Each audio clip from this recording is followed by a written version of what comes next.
정부의 대일 외교와 양국관리법 등 쟁점 현안을 놓고 여야 간 신경전이 계속되고 있는 가운데 오늘부터 사흘 동안 국회 대정부 질문이 진행됩니다.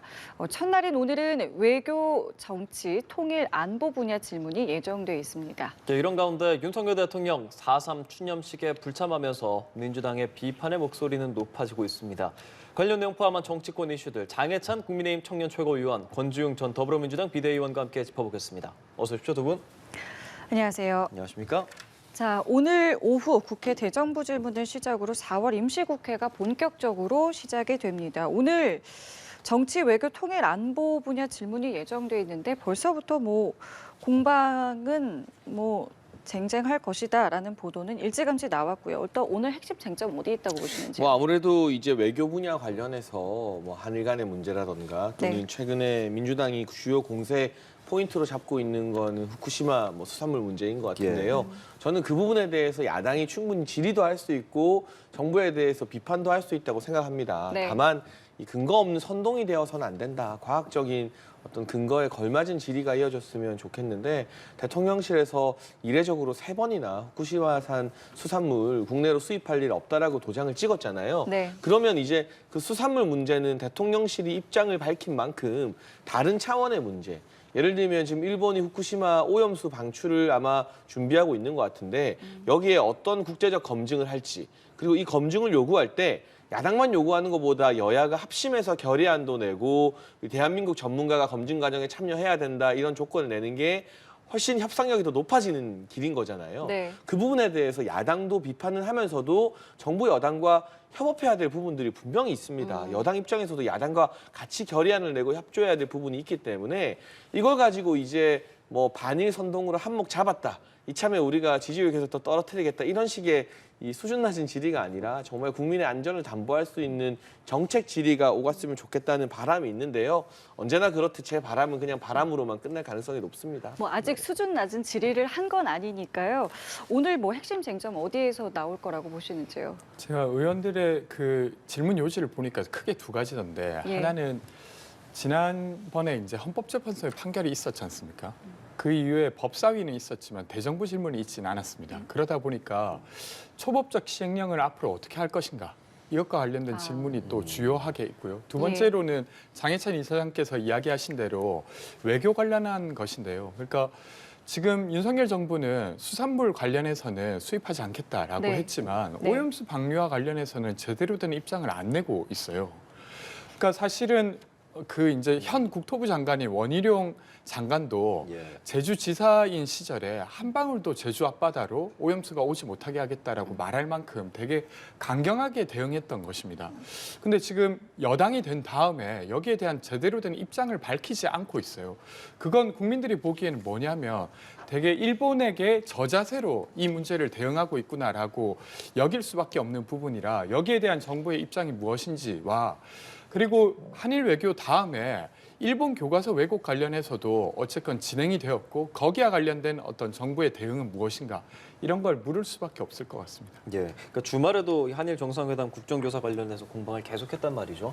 특히나 지금 말한 후쿠시마 원전 오염수 방류에 대한 얘기 그리고 수산물에 대한 이야기들 계속하고 있는데 민주당에서는 정부나 여당이 당당하면 국정조사에 임해라 이런 입장 보이고 있거든요. 어떻게 생각하십니까? 근데 정상회담으로 국정조사를 한 전례가 없습니다. 사실 그렇게 따지면 저는 문재인 전 대통령이 도보다리에서 김정은 위원장에게 어떤 이야기를 했는지가 제일 궁금하거든요. 대체 어떤 이야기를 하고 들었기 때문에 지금 거짓말로 탄로가 난 북한의 김정은의 비핵화 의지를 이렇게 믿고 국민들과 전 세계 앞에서 보증수표 내세웠다가 부도가 났는지. 근데 그 당시에 야당이 요구했지만 이 남북 정상회담이나 이런 부분에 대한 국정조사는 이루어지지 않았어요. 그러니까 정상 간의 외교에 대해서 국정조사를 하게 되면 기본적으로 대통령이 수행하는 여러 가지 이 외교 일정 자체에 앞으로 계속해서 이 지장이 초래될 수밖에 없습니다. 타국과 또 줄줄이 정상회담을 남은 4년 동안 계속 해야 되는데 상대국 입장에서 대한민국 대통령과 나눈 이야기들은 대한민국 국회에서 국정조사 대상이 될 수 있다고 생각을 하면 어떻게 허심탄회한 대화나 협상이 가능하겠습니까? 그 부분은 애시당초 민주당이 여당일 때부터 한 번도 받아들여지지 않았던 부분이기 때문에 오늘 같은 대정부 질의나 또는 국회 외통위 이런 일정 등을 통해서 야당이 풀어나가야 될 부분이다. 제가 결코 야당의 비판할 권리, 지적할 권리가 없다고 말하는 것이 아니라 지킬 것은 지키자. 이 대통령의 권한에 대해서는 인정해 주고 가야 된다라는 말씀을 조금 드리는 것이고요. 후쿠시마 오염수 방류와 관련해서는 국민적 우려가 있다면 여야가 저는 초당적으로 손잡을 필요도 있다고 생각해요. 그리고 대통령께서도 대통령실의 입장을 나온 것을 보게 되면 국제적인 과학적인 기준에 맞춘 검증이 필요하다. 그리고 예. 그 검증 과정에 대한민국의 전문가들이 참여해서 우리 국민의 어떤 이 걱정을 불식시켜 드려야 된다라는 일본 입장에서는 아마 받아들이기 어려운 조건을 분명하게 내걸었습니다. 여기에는 타협의 여지가 없는 것이에요. 그러면 앞으로 뭐 국제 IAEA나 이런 예, 예. 기구에서 후쿠시마 오염수 검증을 할 때 어떻게 대한민국 전문가를 참여시킬 수 있을 것인가? 이 방안에 대해서 여야가 지금 머리를 맞댈 때이지 이걸 가지고 싸울 때는 아니다라는 생각이 들고요. 수산물 관련해서는 대통령실의 3번의 입장이 나온 만큼 여기서 추가적인 어떤 음모론이나 수산물이 수입될 수 있다는 이야기는 좀 안 들었으면 좋겠습니다. 왜냐하면 대정부 질의 시간이 하나하나가 되게 소중하거든요. 짧고 의원들에게 주어진 시간도 길지 않고 그럼 오염수 검증 어떻게 할 것인가 또는 일본의 이 교과서 왜곡이나 이런 부분에 대해서 우리가 어떻게 또 강력하게 대응할 것인가 하는 이야기하기에도 좀 모자란 시간이다. 이미 대통령실에서 입장 정리 끝낸 수산물 이야기가 되풀이되기에는 너무 아까운 시간이다라는 생각이 듭니다. 그럼 짧게만요. 민주당이 이제 일본을 직접 민주당 일부 의원이 간다고. 일본에 가서 네. 현장 조사한다고 하는데 이 부분은 좀 어떻게 보시는지요? 그러니까 그것도 대통령실에서 입장을 잘 냈던데요. 후쿠시마산 수산물 수입하지 않겠다는 우리 정부의 입장을 가시는 분들이 뭐 후쿠시마 일본 정치인들도 만나고 할 거잖아요. 예. 거기에다 잘 전달해 주시면 되겠죠. 네. 국정조사 일단 대상이 아니다라는 이야기에 대해서는 어떻게 좀 생각하시는지요? 기본적으로 외교와 관련된 것은 국가 간의 어떤 공개하기 어려운 일들이 있기 때문에 일반적으로 그렇게 보는 건 맞다고 생각합니다. 근데 이 사안을 국정조사 사안까지 만들어낸 건 되려 여당의 책임이 아닌가 싶습니다. 그러니까 한일 정상회담이 끝난 다음에 일본 언론에 막 보도들이 있었어요. 위안부 합의 관련해서도 뭐 양해를 구함을 받았다. 그리고 방사능 유출 관련해서도 일본의 설명이 있었고 거기에 대해서는 한국 정부가 반발하지 않았다. 이런 제목의 기사들이 떴거든요. 예. 근데 그렇게 되고 나니까 정말로 윤석열 정부가 뭐라고 말했는지 궁금할 수밖에 없게 된 것입니다. 그래서 거기와 관련된 발언 하나하나가 궁금한 게 아니라 정부가 최소한 공식적인 회담을 하고 왔다면 무슨 이야기를 나눴는지 궁금해질 수밖에 없기 때문에 국정조사 이야기가 나온다고 생각하고요. 그러니까 수산물 수입을 하지 않겠다는 것과 오염수 방류를 그냥 방치하겠다는 건 완전히 다른 말입니다. 근데 여당의 태도를 보면 여당의 정책위원장이 이렇게 말했어요. 그러니까 더불어민주당이 후쿠시마 오염수 방류와 관련돼서 막 지탄을 하니까 저렇게 지탄하는 것은 북한의 지령을 받아서 하는 것과 같다 이렇게 말해요. 왜냐하면 북한에서도 오염수 방류는 안 된다고 말했던 것을 가지고 와서 한 것입니다. 근데 이게 얼마나 말이 안 되냐면 환경운동단체인 그린피스에서도 이것을 오염수를 방류해서는 안 된다. 왜냐하면 되돌리기 어려운 일이 벌어지기 때문입니다. 근데 그런 것까지도 이제 북한의 지령을 받았다고 할 겁니까? 그러니까 지금 야당이 충분히 합리적 문제 제기를 하고 있는데 이것을 북한과 연결해서 반박해야 할 만큼 되게 공공한 상태라고 생각되고요. 여기에 대해서 제대로 대응을 해야 국정조사를 굳이 할 필요가 없겠다는 이야기가 국민들 사이에서 나오게 될 거라고 생각하고 예. 여전히 오염수 방류와 관련해서는 전 제대로 된 답변을 못 들은 것 같습니다. 그럼 마찬가지로 민주당의 현장 조사는 필요하다는 입장이시고요. 저는 어쨌건 이 사안은 방류가 되고 나면 되돌리기가 매우 어려운 상황입니다. 근데 일본에서는 되게 일관되게 올해 상반기 내에 방류하겠다라고만 말하고 있거든요. 물론 몇 가지 절차가 남아 있습니다. 네. 근데 그 절차에 한국의 입장이 충분히 반영될지는 의문이기 때문에 직접 이렇게 찾아가는 압박을 하는 것 저는 필요하다고 생각합니다. 근데 한 가지 제가 여기서 꼭 지적하고 싶은 게요. 네. 2021년 기사를 보면 서울경제가 단독으로 보도했던 기사가 있는데 문재인 정부 시절 2020년도에 정부에서 후쿠시마 오염수와 관련된 TF를 만들었고 그 당시 이 후쿠시마 오염수 방류가 우리 측에 큰 문제를 끼치지 않는다라고 검증했다라는 보도가 하나 나와 있습니다. 그러면 사실 이게 굉장히 민감한 내용이긴 한데 저는 여전히 우리 대통령실이나 여당이 주장하는 것처럼 함부로 우리의 동의 없이 방류해서는 안 되고 객관적인 검증 절차에 대한민국 전문가들이 참여해야 된다. 이 원칙을 지킨다고 보지만 네. 정작 문재인 정부 때도 2020년에 이 TF를 만들어서 이게 과학적으로는 큰 문제가 없다라고 결과를 낸 부분이 있어서요. 왜 그런 결과를 문재인 정부에서 2020년에 냈는지에 대해서는 민주당이나 그 당시 문재인 정부에 참여했던 분들도 좀 책임 있는 대답을 할 필요는 있다고 생각합니다. 예, 한일 회담 결과 그리고 뭐 외교 참모 교체 논란 등 오늘 대정부 질문 첫날 정치 외교 분야도 좀 잠시 뒤에 나오는 내용도 좀 봐야 할 것 같고요. 그리고 4일부터는 경제에 대한 내용도 좀 있거든요. 경제하면 지금 본회의 문턱 넘은 양국관리법 개정안에 대해서 여야가 치열하게 공방을 할 걸로 보여요. 민주당에서 대정부 질문 앞서서 소관 상임위 열겠다고 공언했습니다. 배경 좀 먼저 들어보겠습니다.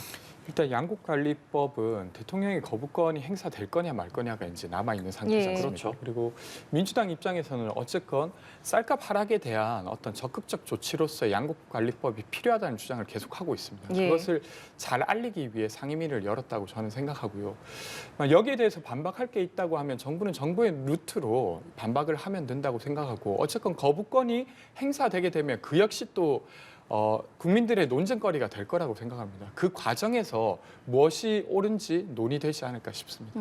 예, 거부권을 행사하는 것이 지금 뭐 국무총리가 어느 정도 상정했다라고 하고 대부분 나오는 얘기인데 민주당에서는 이런 식으로 대응하는 것, 국민의힘은 어떻게 바라보고 있는지 한번 들어보겠습니다. 정말 해도 너무한 것 같아요. 이 양국법에 대해서는 반대하는 농민단체도 상당히 많이 있거든요. 예. 그리고 어느 산업이든 일정 이상 생산량 초과한 걸 국가가 가정을 보장해주면서 다 사주는 그런 제도는 존재할 수가 없습니다.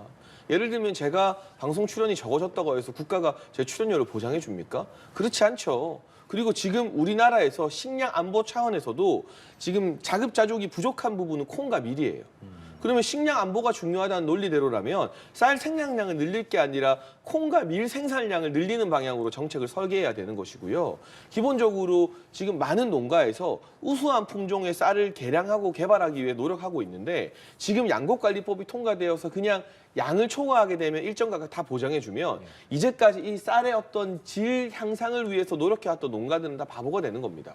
그런 거 없이 그냥 양만 많이 생산하면 무조건 돈 벌게 되는 구조가 되어 있거든요. 그건 일부 대농들, 그러니까 소규모 이 농업 하시는 분들이 아니라 정말 대량으로 쌀을 생산하는 대농들에게만 혜택을 주는 잘못된 정책이고 태국이나 EU 등에서 과거에 비슷한 취지의 정책을 실현했다가 다 실패한 전례들이 다 있거든요. 태국 같은 경우는 2021년에 일종의 양국법을 실행했는데 그 다음날 태국 내의 쌀 생산량이 25% 폭증했습니다.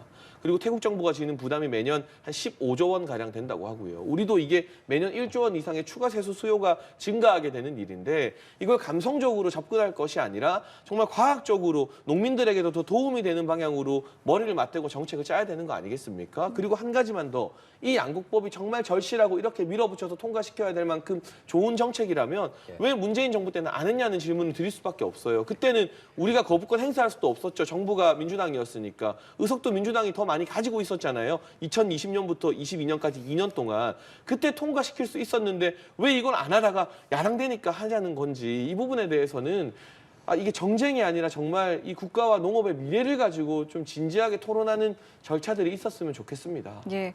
앞으로 근데 이 지금 어떤 뭐 양곡관리법뿐만 아니라 민주당이 이제 앞으로도 추진하겠다는 법안들이 이제 여러 개가 있고요. 추진을 한다는 것 뭐 자체가 잘못된 것은 아닙니다만은 매번 이렇게 뭔가 팽팽한 대립만 국회에서 계속 지속될 것이다라는 것에 국민들은 우려도 있고요, 피로감도 있고요. 지금 이 부분은 좀 어떻게 보고 계시는지요? 그러니까 이게 결국 상임위에서 예. 토론을 하거나 뭐 민주당이 법사위에서는 민영배 의원 탈당시키면서 안건 조정이라는 제도를 무력화시켰지만 예. 안건 조정위가 구성되면은 한 2달 정도 격렬하게 거기서 이야기하게 돼 있거든요. 이런 토론과 수기의 과정이 실종됐다.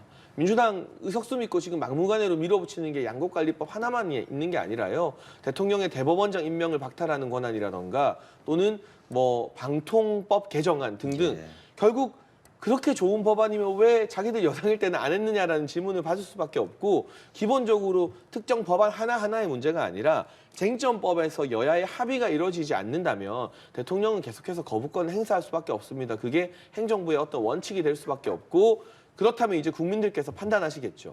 밀어붙이기를 한 민주당이 잘못한 것인지, 거부를 한 정부가 잘못한 것인지, 그 판단은 예. 결국 내년으로 다가오는 총선에서 국민의 심판을 여야가 모두 겸허하게 받을 수밖에 없는데요. 뭐 양곡관리법이 일단 다가온 이슈니까요. 제발 저는 농업의 미래를 가지고 다시 한번 농해 수위에서 여야가 좀 치열하게 토론하고 고민하는 모습을 먼저 보여드렸으면 좋겠습니다. 지금 말씀하신 것처럼 대통령의 거부권이 이번에 그치지, 물론 지금 아직 시작하지 않았습니다만 이번에 그치지 않을 것 같다는 관측이 충분히 나올 수 있는 상황입니다.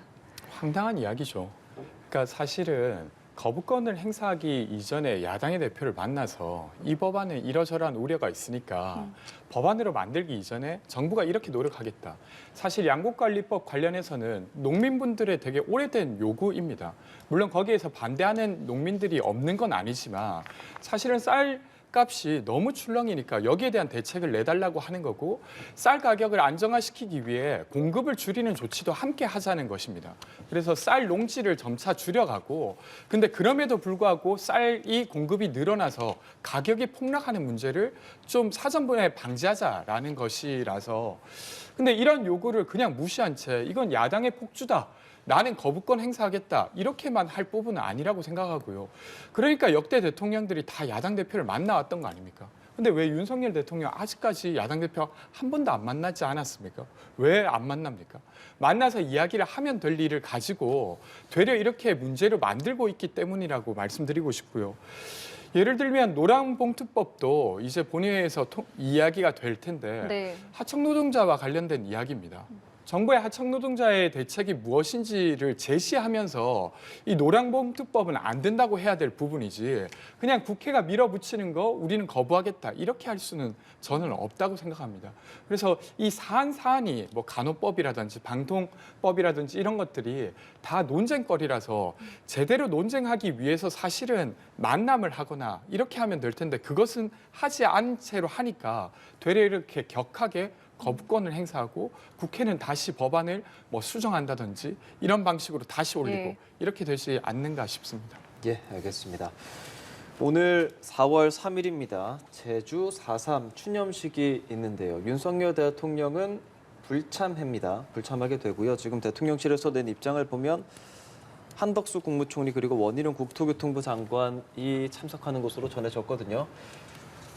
바로 여쭤보겠습니다. 이제 뭐 민주당에서 비판이 나오고 있습니다. 어느 정도 비판을 하고 있는데 이렇게 둘이 참석하게 되고 윤석열 대통령이 이제 매년 이 행사에 가는 것이 맞는가 적절한 고민이 있었다. 이 부분에 대해서 좀 어떻게 생각하십니까? 그러니까 일단은 예. 보수 정권의 당선인 신분으로는 최초로 제주 4.3을 지난해 예, 방문하셨고요. 그랬었죠. 그리고 한덕수 총리가 정부를 대신해서 대통령의 입장 같은 경우도 대독했습니다. 원희룡 장관도 갔고 저희 당에서도 김병민 최고위원과 이철규 사무총장 박대출 정책위 의장을 비롯한 여러 의원들이 함께 했습니다. 그러나 또 국회에서는 국회의 민생 일정이 오늘 또 빼곡하게 있고요. 예. 정부도 마찬가지일 겁니다. 근데 대통령의 행사 참석 여부 이런 걸 가지고 정쟁의 수단으로 삼아서는 안 된다는 말씀을 드리고 싶은 게 여야가 함께 역사적 아픔을 보듬어야 되지만 본인들에게 유리하다 싶으면 정쟁의 수단으로 삼고 본인들에게 불리하면 침묵하면 안 되는 거예요. 예를 들면 얼마 전 있었던 서해 수호의 날에 문재인 전 대통령은 조화 하나 보내지 않았습니다. 그러다가 4.3에는 참여하는 걸 민주당이 이제 정쟁의 수단으로 삼고 있고 역시나 서해 수호의 날에 무슨 중요한 일이 있었는지 이재명 대표를 비롯한 지도부는 최고위원 한 명 보내지 않고 다 불참했어요. 이걸 가지고 그러나 저희가 과하게 비판하지 않았었거든요. 왜냐하면 중요한 것은 희생자들과 그 유가족들을 위로하는 일이지 역사적 아픔이나 이런 사건, 사고를 이 수단으로 삼아서 상대 정당을 공격하는 게 중요한 쟁점이 아니기 때문입니다. 마찬가지로 특정 어떤 행사에 대통령이나 당 지도부, 당 대표의 불참을 가지고 정쟁의 수단으로 삼을 것이라면 서해 수호의 날을 비롯해서 우리가 모든 행사마다 누가 오지 않았을 때 그 행사의 어떤 진위는 가려주고 누가 왔냐, 누가 안 왔냐, 왜 안 왔냐 이런 정쟁의 어떤 수단으로밖에 이 행사가 소모되지 않는다. 그 부분은 좀 지양하고 당은 당대로 최고위원과 사무총장까지 가는 그런 예를 다 하고 있는 것이고요. 또 김기현 대표 같은 경우도 이전에도 4.3 추모나 이런 부분에 대해서 공개적인 메시지를 다 냈고 저희가 오늘 최고위 시작하기에 앞서서 이 추모를 했고 또 또 제가 지금 동백꽃 배지를 달고 있는데요. 예. 최고위원들이 전부 다 오늘 이 짙은색 의상과 동백꽃 배지를 착용하고 최고위에 참석하는 등 나름의 진정성을 표하기 위해서 또 최선의 노력을 다하고 있다는 말씀도 예. 덧붙이고 싶습니다. 예, 4.3 추념식은 오늘 오전에 제주 4.3 평화공원에서 이제 거행이 됐고요. 근데 일각에서 이런 지적이 있어요. 그러니까 지난 이제 전대에서 태용호 최고위원이 한 발언 때문에라도 참석을 하는 게 좋지 않았겠느냐. 이런 지적이 좀 나오고 그러니까 있는데요. 지도부가 갔으니까요. 아, 일부 지도부가 참석을 안 한 갔기 것이 때문에. 아니라 김병민 최고위원도 갔고 예. 이철규 사무총장이나 박대출 의장 다른 원내 의원들이 갔는데 지도부 불참이라는 단어 자체가 좀 잘못된 전제죠. 아예 최고위원 한 명도 안 온 서해 수호의 날 같은 경우 민주당 지도부가 불참한 거지만 이번에 제주 4.3은 저희 지도부가 불참한 게 아니라 이 일부 참석을 한 것이죠. 예. 그리고 뭐 태영호 의원의 발언에 대해서 뭐 제가 개인적으로 평가할 부분은 아닙니다만 오늘 현장 이제 국회 최고위에서는 네. 이 무고하게 희생당한 분들에 대해서는 명예회복과 위로가 있어야 된다고 분명한 또 애도의 뜻을 밝혔기 때문에요. 예. 그 부분에 대해서는 김대중 전 대통령이 과거 4.3에 대해서 발언하신 기록이 남아 있습니다. 시작은 그 남로당의 폭동으로 시작된 것이지만 그 과정에서 너무나 많은 희생자들이 피해를 입었다. 그러니까 김대중 전 대통령의 인식과 태용호 최고위원의 인식이 저는 크게 다르지 않다고 생각합니다. 중요한 것은 무고하게 희생당하신 분들에 대해서는 명예회복과 국가적인 어떤 배상 그리고 위로가 있어야 한다는 것. 여기에 대해서는 당 지도부와 이 윤석열 정부가 모두 인식을 같이 하고 있습니다. 예, 민주당에서는 예정대로 지도부 대표까지 총출동했습니다. 국민의힘 그리고 대통령 불참 상황들을 어떻게 좀 보십니까?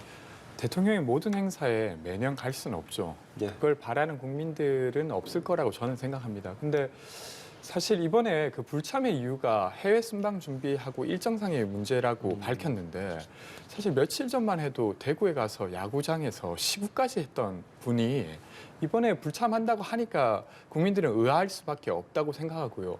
그리고 대통령께서 못 가신다고 하면 보통 야당 대표라도 가는데 야당 대표께서도 무슨 이유인지 잘 모르겠지만 여당 부산 여당 대표. 예, 여당 예. 대표. 네, 그렇게 이제 되다 보니까 이런 이야기가 나올 수밖에 없다고 생각하고요. 태용호 지금 최고위원은 그 이제 전당대회 할 때 김일성의 지시로 4.3이 이제 촉발됐다는 이야기를 한 다음에 공식적으로 사과한 바가 아직까지 없습니다. 물론 한 언론사에서 좀 부적절했던 것 같다라고 말하긴 했으나 그것이 공식 사과라고 보기는 어렵고 그리고 윤석열 대통령이 임명한 진실화회 위원장 역시 4.3 사건은 공산주의 세력에 의한 어떤 일이다. 이렇게까지 이야기하고 있어요. 그러니까 6.25 이후로 가장 큰 희생이 있었던 이 역사적 사건을 두고도 여전히 이 역사를 폄훼하거나 왜곡하는 어떤 이야기가 여전히 여당 내에 있다는 것입니다. 그런데 역시나 여기 참석하지 않았기 때문에 저는 아무래도 정말로 이 사안을 여당이 되게 진중하게 바라본다기보다는 사실은 쇼잉으로 당선자 신분에 윤석열 대통령이 함께했던 게 아닌가 하는 의심을 지우기가 어렵습니다. 그 제가 태영호 의원 발언과 관련해서요. 예. 비슷한 취지의 김대중 전 대통령이 정확히 어떤 말씀을 하셨는지만 짧게 소개해드리고 싶은데요. 이게 한자도 보태지 않은 김대중 전 대통령의 발언 그대로입니다. 원래 시작은 공산주의자들이 폭동을 일으킨 것이지만 많은 무고한 사람들이 공산주의자로 몰려서 억울하게 죽임을 당했습니다. 이 문제는 세월이 많이 지났지만 그들의 명예를 회복시키고서 유가족들을 위로해 주어야 합니다라고 김대중 전 대통령께서 말씀하셨습니다. 예. 저는 이 입장, 이 역사적 인식과 지금 국민의힘 지도부가 제주 4.3을 바라보는 인식 정확히 동일하다라는 확답의 말씀을 여기서 드립니다. 예, 알겠습니다. 좀 민주당에서는 윤석열 대통령의 주말 행보와 함께 생각하면서 이 부분이 좀 부적절하다라고 지적을 하는데 주말에 보면 대구 서문시장 방문하고 시구했습니다. 서문시장 100주년 기념식에 참석해서 초심을 다시 새기겠다 이런 발언도 내놨는데요. 윤석열 대통령이 이렇게 영남으로 향해서 시장에서 대구 서문시장을 향하는 것 이거를 어느 정도 좀 지지율이 많이 좀 오르지 못하는 상황에서 자신감을 얻기 위함이다라는 분석도 있던데 어떻게 보십니까? 서문시장 100주년이었잖아요. 예, 예. 우리나라 산업화를 상징하는 전통시장의 100주년을 축하하는 건 당연히 의미가 있는 일이고 누가 들으면 대구만 간 줄 알게끔 지금 야당이 계속 공격을 하는데 예. 호남도 다녀오셨어요. 순천만 정원박람회 그렇죠. 네, 가셨고 그 자리에서 민주당 출신이었던 현 순천시장, 뭐 지금은 무소속입니다만 그리고 순천의 민주당 국회의원 등 이 여야 가리지 않고 많은 정치인들과 이야기를 하면서 지역 발전 현안에 대한 의견을 들었고 실제로 노광규 순천시장 등은 윤석열 대통령이 그 순천에 지나가는 이제 뭐 전철 공사 앞두고 네. 있는데 이게 도심 우회하기로 말씀해 주셨다라고 예, 예. 굉장한 감사의 뜻을 표하기도 했거든요. 그러니까 영남뿐만이 아니라 영호남을 아우르는 좀 이 숨가쁜 행보를 주말 사이에 하셨고 이제 어느 정도 미국 방문이라는 또 이 십수년 만에 국빈 방문이라는 굉장히 중요한 일정을 앞두고 숨 고르기와 준비가 필요하다라는 대통령실의 설명에 저는 뭐 추가로 덧붙일 말이 있어야 할지 잘 모르겠습니다. 제가 자꾸 비교를 할 수밖에 없는데 민주당에서 이걸 지역적으로 논란을 삼으니까요. 문재인 전 대통령이 서해 수호의 날 방문하기 전에는 뭐 무슨 대단히 바쁜 일정이 있었다고 그걸 또 계속 불참했던 겁니까? 또 참석하고 나서도 윤 청자 여사 등이 이거 제발 북한의 소행이라고 말해달라고 애원을 하는데 공식적인 말씀을 안 주셔가지고 유족들 마음에 상처 남기기도 했잖아요. 그러니까 자꾸 이 지역적인 걸 가지고 비판을 하면 저희도 이걸 방어하기 위해서 과거의 사례를 끄집어내고 예. 결국 정치가 미래를 향한 논쟁으로 이어가는 것이 아니라 과거에 너는 어땠다 저땠다 그러놓고 왜 지적하느냐 내로남불이다 이런 논쟁으로 자꾸 머무르게 되거든요. 전 이게 결코 이 적절하거나 유의미한 일은 아니라고 생각합니다. 예.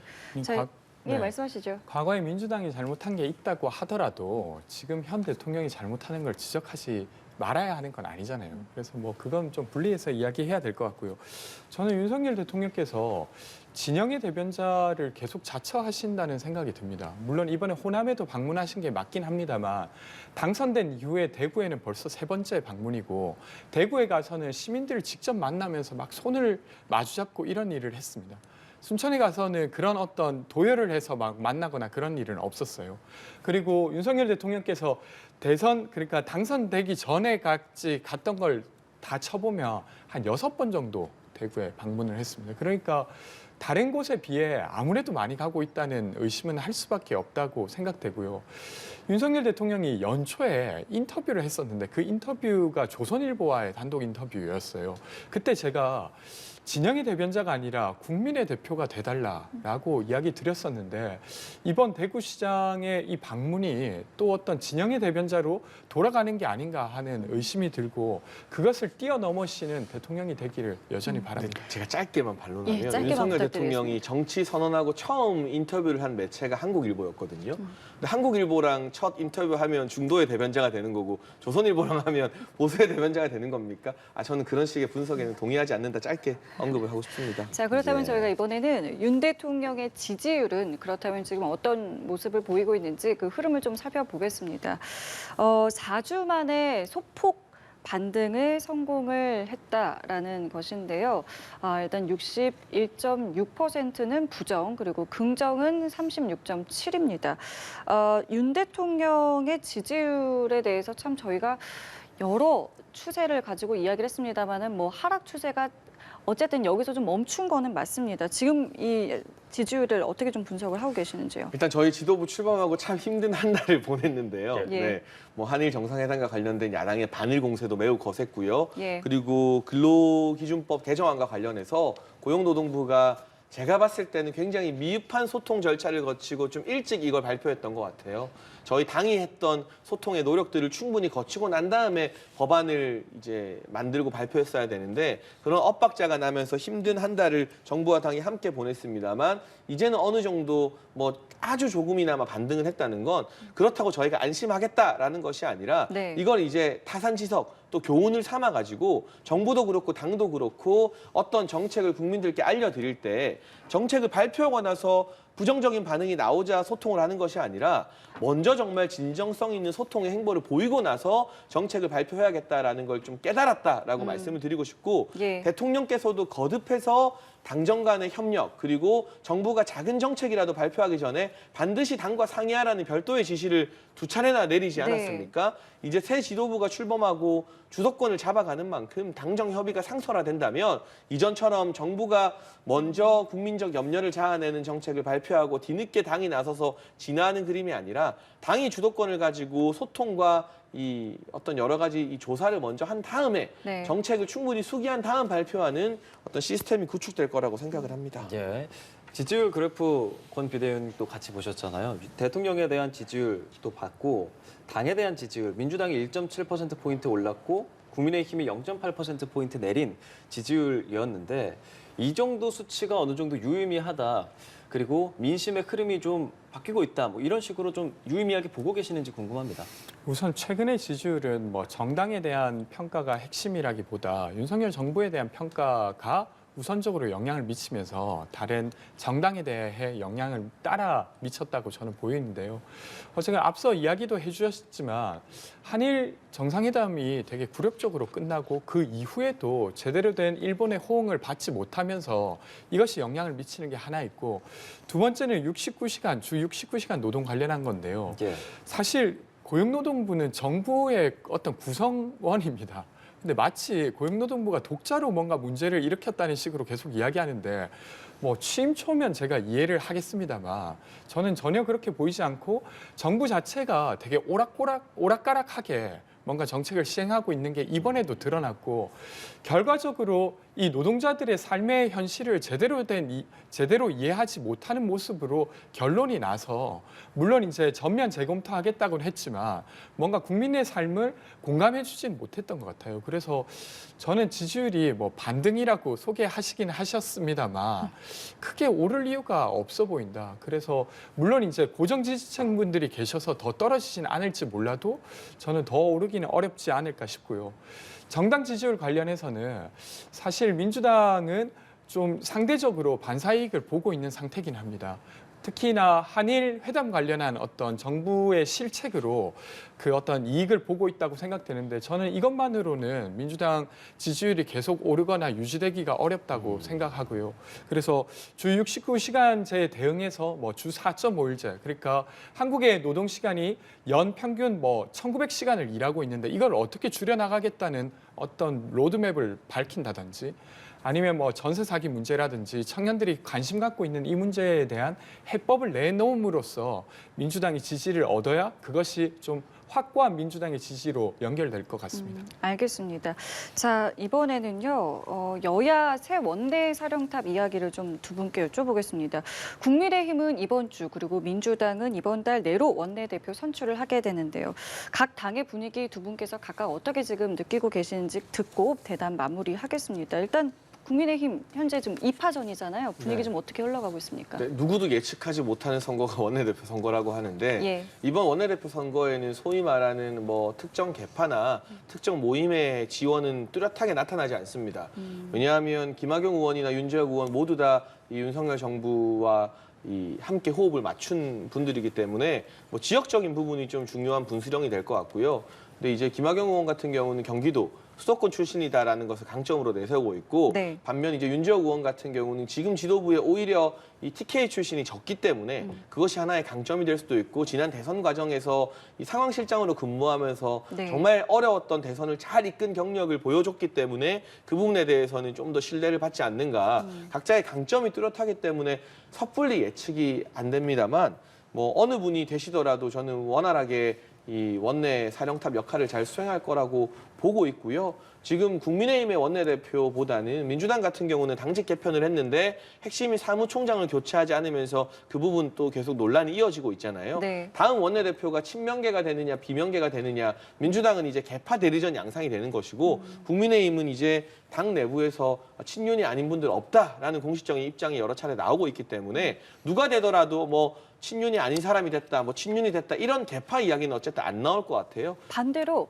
누가 돼도 그렇다면 친윤일 수밖에 없는 상황에 대한 우려감은 어떻게 저는 그건 너무나 당연한 일이라고 생각해요. 집권 아. 1년 차에 친윤이 아닌 분들이 국민의힘일 수 있는가. 그러니까 결과적으로는 뭐 어느 정도 강도의 차이는 있겠지만 이 정부 성공을 위해서 헌신해야 된다는 기본적인 전제에는 다들 동의하는 게 너무나 자연스러운 현상이라고 보기 때문에 네. 뭐 그 부분이 별도의 뭐 우려사항이 될 거라고는 생각지 않습니다. 예. 네. 국민의힘에 대한 이야기 그리고 상대당의 이야기도 잠깐 해주셨으니까요. 권 비대위원님께서도 민주당 원내대표 뭐 친명계 비명계 이런 얘기는 당연히 계속 나오고 있고요. 그것과 더불어서 국민의힘 안에서 지금 2파전으로 흘러가는 이것까지 간단하게 좀 평론 부탁드리겠습니다. 일단 저 역시도 민주당의 원내대표 선거를 예측하기는 좀 쉽지 않고요. 근데 예. 어쨌든 뭐 김두관 의원이나 이완욱 의원 그리고 홍익표 예. 의원들이 언급되고 있습니다. 기본적으로는 그 체포동의안 표결했을 때 좀 이탈표가 나왔던 것, 이런 것들을 통합할 수 있는 원내대표를 찾지 않을까 싶고요.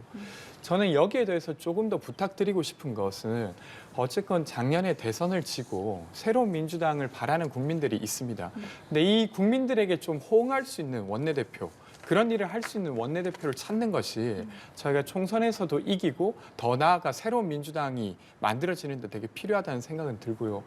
같은 이유로 사실은 국민의힘에서 당연히 이제 여당으로서 대통령을 보좌하는 역할은 기본적으로 해야겠죠.